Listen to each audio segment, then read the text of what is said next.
how many ones that is not connected to the border, because all the surrounding areas are going to be 0 and it is not connected to the border, so it's going to be 3. So for this problem, we can use DFS or BFS to solve the problem. So for me, this time I'm going to choose DFS. So the first step is that we're going to check all the border areas. If at the border areas there's a 1, so definitely we're going to turn it to 0.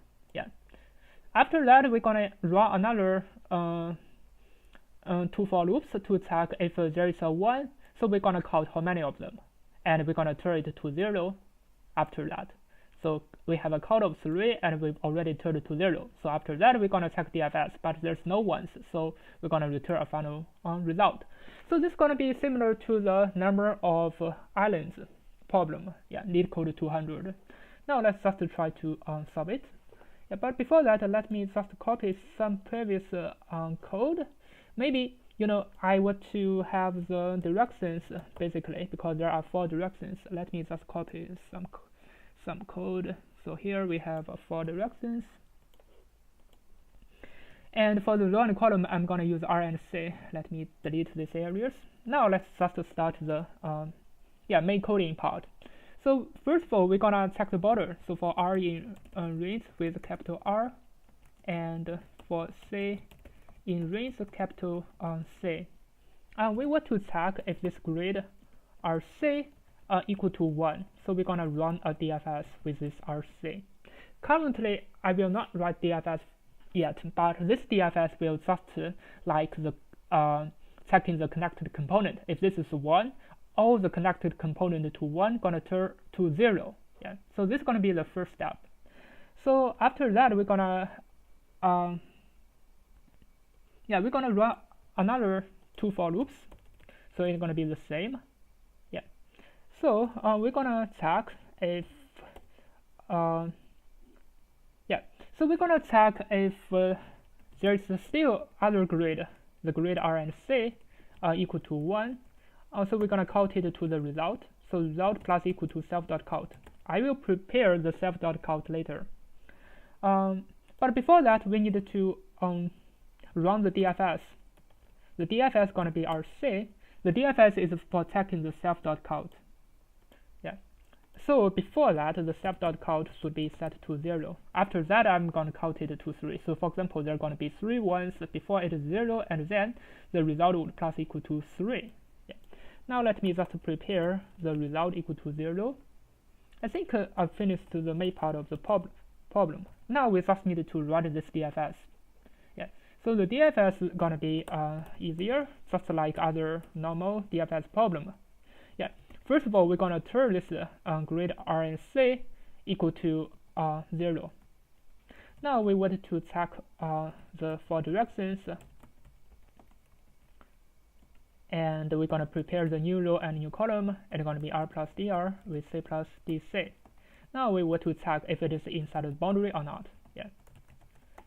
So if it is inside the row and the column is also inside the boundary, so what are we going to do? We just run the DFS with this new row and new column. Now there's one problem for these areas. Because definitely we want to count the self.count. Currently it is 0. So it means from here, whenever we set a grid RC equal to 0, we know there's a count of grid 1. So we're gonna increase the count. So the count would plus equal to 1. Now, because here, we're gonna run the DFS from here, but there's no self.count, so it will have some problem. So we have better just prepare a self.count. It can be any number. Let me just prepare 0, because for here it doesn't matter. I just need to turn this ones to 0.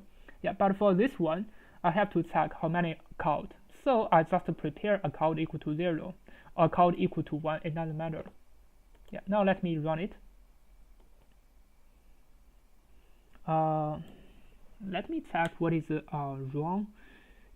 So I think the DFS is wrong. So we are checking the 4 directions, and if it is inside the boundary, and we have to check this grid. If this grid RC equal to 1, so we're going to run the DFS. Yeah, and then we're going to turn it to 0. Otherwise, if we do not check it, so we're going to have an infinite loop. So that is why we will get it wrong. Let me now run it. Yeah, so my output is 0, but it should be 3. Yeah, for the first example. Let me check why. So this is my self.count, and this is the self.count plus 1.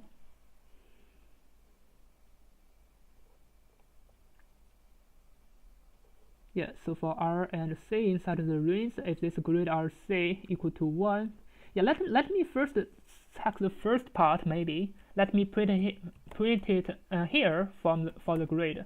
Definitely for this one up to here, I would turn this one to 0. Let me just check if it is okay. Yeah, as you can see, actually I turn all the ones to 0. This means this is definitely wrong. I should not do it like that, because up to here this is like a connected, the number of connected component, the number of islands problem. Yeah, but this means definitely it is wrong. Yeah, because for here, I don't need to check everything inside. I just need to check the border. This means I need an if check. So if R equal to 0, or C equal to 0, or R equal to R minus 1, or C equal to C minus 1. Yeah, just forget about it. I think it should be okay. So if this grid R C equal to 1, so we're gonna just run the DFS. Now I think it should be okay. Yeah, we passed the first one, but for the second one, our output should be 0. Yeah, let me just check that.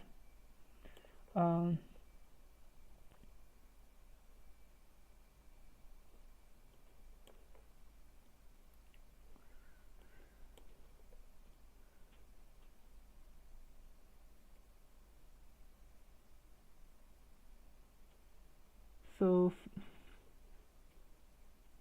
C equal to 0, R and C. So if grid R and C equal to 1, so I'm gonna run the DFS.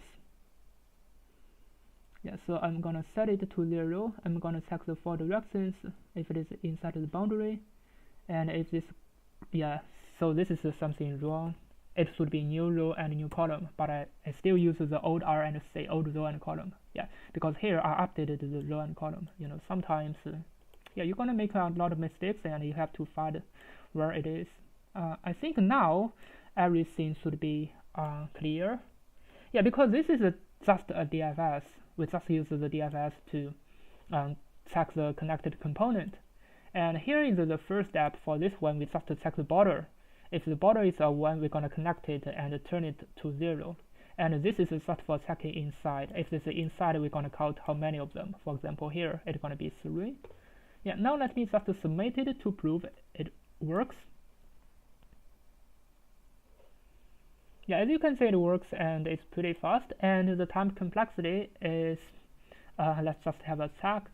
So here we have 2 for loops and we have a DFS. And here we have 2 for loops and we have another DFS. So definitely it's going to be,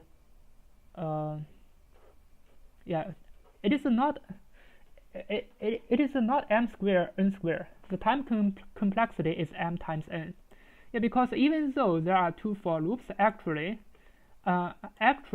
while we find a 1, we're gonna turn all those 1s to 0. Actually, we didn't use m squared n squared. We just use m times n. So, for example, if we are checking the 0, so it is okay. We didn't go for to check another loop. So we just check this 0. But for this one, actually, we checked all those areas. Yeah. So this is also like we put it inside a weighted set. We don't need to weight it again. So this is why the time complexity is m times n. Thank you for watching. See you next time.